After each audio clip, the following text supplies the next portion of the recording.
नमस्कार, विणास किचनमध्ये स्वागत आहे आपलं. चला, आज आपण ना 1 वर्षानंतर ही रेसिपी पुन्हा बनवतोय. त्याच्यामुळे मुलं एकदम खुश आहेत आणि 1 महिनाभर आता ही अशीच बनत राहणार आहे आमच्या घरी.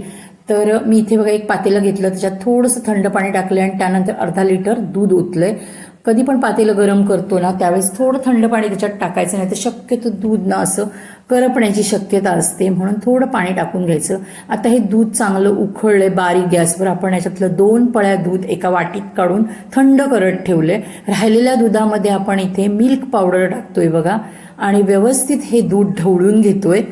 तर इथे असं व्यवस्थित दूध आपण ढवळून घेतलंय बघा. तुम्ही माझ्या चॅनेलवर नवीन असाल तर माझ्या चॅनेलला लाईक, शेअर, सबस्क्राईब करायला विसरू नका आणि इन्स्टा FB पेजवर असाल तर तिथे फॉलो करायला विसरू नका. आता हे दूध थंड झालंय. आता आपण ह्याच्यात कस्टर्ड पावडर टाकूया. तर मी इथे 3 चमचे कस्टर्ड पावडर घेतली आहे आणि मस्तपैकी अशी व्यवस्थित मिक्स करून त्याची स्लरी तयार करते बघा मी इथे. तर 3 चमचे परफेक्ट आपली पावडर झालेली आहे इथे. तर आता आपण ह्याची व्यवस्थित स्लरी करूया, गुठळ्या सगळ्या मोडून घेऊया आणि मिक्स करून घेऊया. आणि त्यानंतर आपण ना गॅस बारीकच ठेवायचा आणि एका हाताने ही स्लरी हळू ओतायची आणि ढवळत राहायचं. आणि त्याच्यानंतर बारीक एक उकळी घ्यायची. तोपर्यंत ही स्लरी ना जसं आपण बेसनचं पिठलं बनवतो ना तशी घट्ट होणार. आणि त्यानंतर मग गॅस बंद करायचा आणि ही व्यवस्थित ढवळून ना थंड करायची.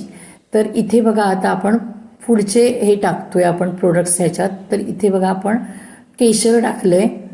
गॅस आपला चालूच आहे, बारीक ठेवलाय आपण आहे. मी पुढे काय प्रोसेस करायची तुम्हाला आधी सांगितली आहे. त्यानंतर आपण ह्याच्यात साखर टाकतोय. चवीपुरती साखर टाका तुम्ही, जशी तुम्हाला आवडेल, किती गोड पाहिजे ते. आणि इथे आपण वेलची पावडर टाकली आहे. आता हे सगळं मिक्स करून झालंय. आता मी थंड करत ठेवले दूध ते. आणि ते फळं घेतले जी तुम्हाला आवडतात, तुमच्या मुलांना आवडतात, जे काही घरात फळं असतील तर ती घ्या.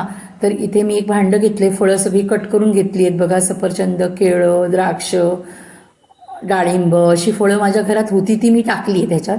तर अशी कट करून घेतली आहेत. थोडंसं भांडं माझ्याकडून छोटं झालंय, थोडं मोठं पसरट भांडं घ्या तुम्ही. आता म्हटलं पुन्हा बदलत राहिलं तर आणखीन टाईम वेस्ट होतो.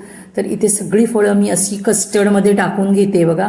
आणि इथे असं आपलं मस्तपैकी फ्रूट कस्टर्ड तयार झालंय. तर मुलांनाही आत्ता ह्या गरमीमध्ये खूप आवडतं आणि पोटाला सुद्धा छान गारवा देतं बघा. तर असं फ्रूट कस्टर्ड तुम्ही सुद्धा नक्की बनवा.